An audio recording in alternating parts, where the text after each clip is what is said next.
It gives me great pleasure now to bring to the stage the mayor of Minneapolis, Mayor Jacob Frey. Can we receive him?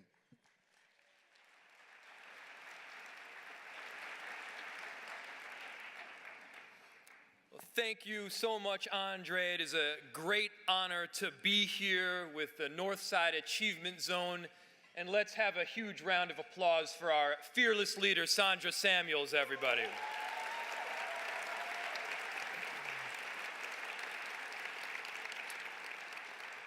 Sandra pushes us every day. She inspires us. And I got to tell you, when Sandra tells me to do something, I'm there in a heartbeat. I also have to give a huge thank you to my extraordinary wife, Sarah Clark, who works with Northside Achievement Zone. I got to tell you a brief story here. So the other night, Sarah and I were out to dinner, and Sarah was giving me what we call a special speech at the time.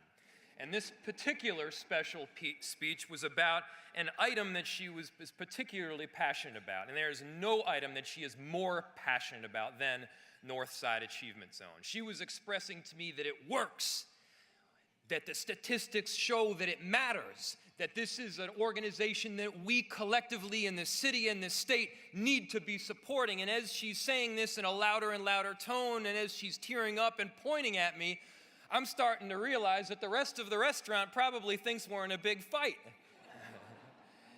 And so after the dinner was over, I had to very politely go around to each one of the tables and said, no, my wife and I are very much in love. She's just really passionate about Northside Achievement Zone.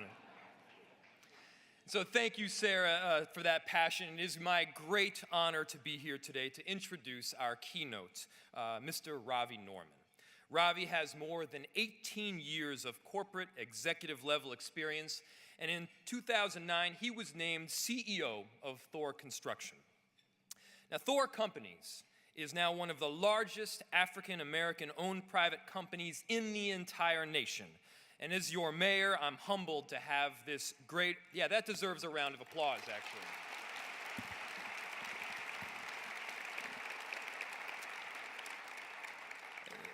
Thor is not messing around. And as you may know, recently Ravi and Thor did something extraordinary. They took all of their experience and success and brought it right to North Minneapolis by building Thor Company's new corporate headquarters right on the corner of Plymouth and Penn.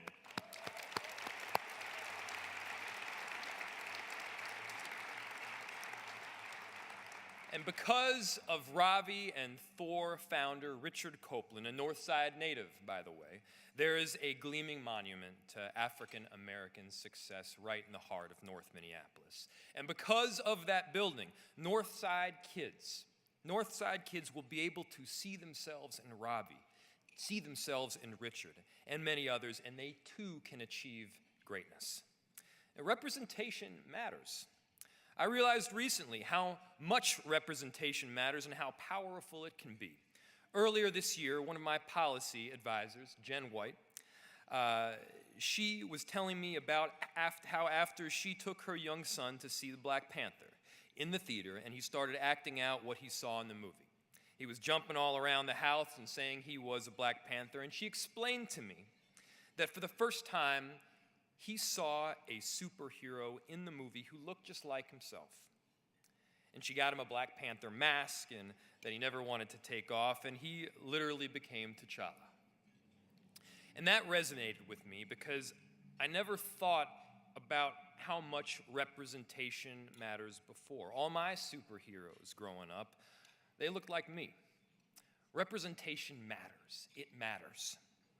And what we know for sure is that it is good for North Minneapolis that Thor Construction is located there.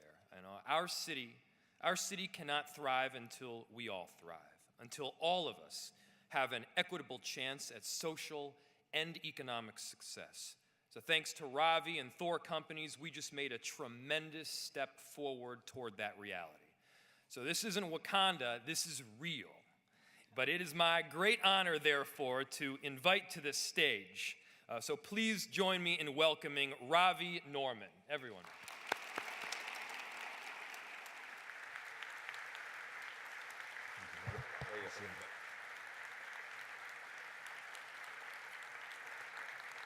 Well, first off, let me start by saying good afternoon.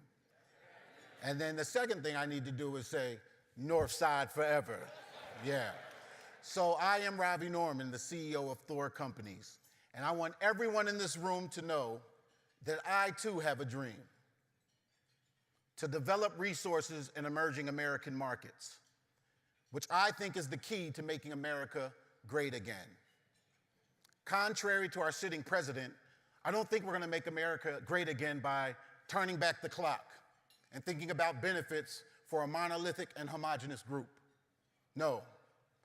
I think we're going to make America great again by unlocking the full potential of the over 250 million people that exist in the base in the middle of the American pyramid. I do. And how are we going to do that? First and foremost, we're going to have to see the world through a different lens. A healthier version that synthesizes social, environmental, and economic return, that is rooted in two key words: balance and equity. Balance, which I define as a weighted formula that denotes holistic modeling and the trade-off implications when confronted with constraint. Balance, it's healthy at an individual, organizational, and community level.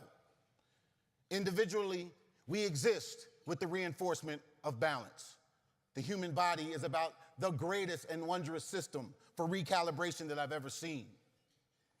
But we also have balance in our humanity. The wisest of us know that our economic outcomes are lagging indicators to our stewardship in the other areas of our humanity: our spiritual health and wealth, our physical health and wealth, our emotional health and wealth, our mental health and wealth. Balance. It is also important organizationally. If you get a group of really advanced and strategic thinkers, that might be good for a think tank. But typically, healthy organizations also need the creative intelligence of branding and marketing, and the relational capital of business development and sales, and the operational excellence and discipline that comes from people, process, technology, and equipment, and the fiscal stewardship that comes from financial management in a sound and cogent manner. Balance also has to exist in communities where, yes, it's about economy and the full spectrum of housing and income pathways and entrepreneurship, but it also has to be about social environment and access to culture, arts, and recreation. A natural environment with access to quality and abundant air, water, food, and energy, as well as access to quality healthcare and educational systems. Balance. But then there's equity, which I define as a stewardship measurement that ensures that access, mobility, and influence, typically of power, money, and time, is positively correlated to the depth and breadth of an individual's, organization, or community's dreams, competence, and discipline. And equity, thank you, and equity is genius in its measurement, like the financial statement. The genius is that in a balance sheet, you get to evaluate a point in time, a snapshot. But the income statement makes you evaluate things over a period of time. And the equity measurement has to happen in the same manner. A mechanism where, yes, you're evaluating it at a point in time, but you're also taking into account the generational impacts of limited inputs and structural challenges. Equity. Imbalance and equity is the yield for transformational and generative outcomes. I want to give you an anecdotal and empirical example of this. To do it, I need you to close your eyes, please. As you close your eyes, I want you to visualize an African-American boy born in Washington, D.C., and immediately moved to his grandmother's house in Trenton, New Jersey. An African-American boy who did not meet his father till he was 15 years old. An African-American boy who didn't live with his mother after 4th grade. An African-American boy whose only male role model in the house was a heroin-addicted uncle. An African-American boy who experienced extensive physical and emotional abuse. An African-American boy growing up in an environment, condition, and circumstances where bullets fly and people die. I want you to visualize the constraints on that African boy's dream. I want you to project where you think he ends up. Keep your eyes closed. And I want you to visualize another profile. An African-American male, state champion, honorable mention McDonald's All-American. An African-American male, who's an academic scholar in the dean's list at college. An African-American male that at 26 was the youngest Twin Cities commercial banking manager. An African-American male was a successful entrepreneur by 30. An African-American male who became CEO of the largest African-American owned company in Minnesota. An African-American male who in 2016 was named one of the most admired CEOs. An African-American male who today is operating and managing the 11th largest African-American owned business in the country. An African-American male who most importantly has been married for 24 years to the greatest woman in Minnesota and has 3 children who are actually creating the legacy of the family. Open your eyes. The profile of those 2 people is standing here behind this microphone.